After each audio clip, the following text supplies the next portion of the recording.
ইরানের নতুন প্রেসিডেন্ট নির্বাচিত হয়েছেন দেশটির একজন হার্ট সার্জন ও সংস্কারপন্থী নেতা মাসুদ পেজেশকিয়ান। প্রধান প্রতিদ্বন্দ্বী প্রার্থী কট্টরপন্থী নেতা সাইদ জলিলিকে পরাজিত করে ইরানের ক্ষমতার মসনদে বসতে যাচ্ছেন তিনি।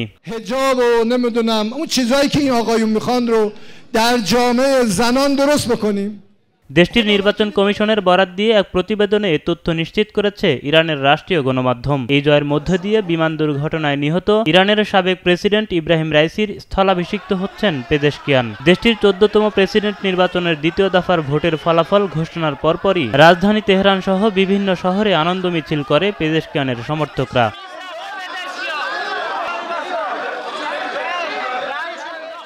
দ্বিতীয় দফায় প্রতিদ্বন্দ্বিতা করে বিজয় ছিনিয়ে আনা মাসুদ পেজেশকিয়ানের বয়স 69 বছর। তিনি একজন হার্ট সার্জন। 2008 সাল থেকে উত্তর পশ্চিমাঞ্চলীয় তাবরিজ শহরের হয়ে ইরানের পার্লামেন্টে প্রতিনিধিত্ব করছেন তিনি। সাবেক দুই সংস্কারপন্থী প্রেসিডেন্ট মোহাম্মদ খাতামি ও হাসান রুহানিরও সমর্থন পেয়েছেন এই নেতা। ইরানের প্রধান সংস্কারপন্থী জোটেরও সমর্থন পেয়েছেন তিনি।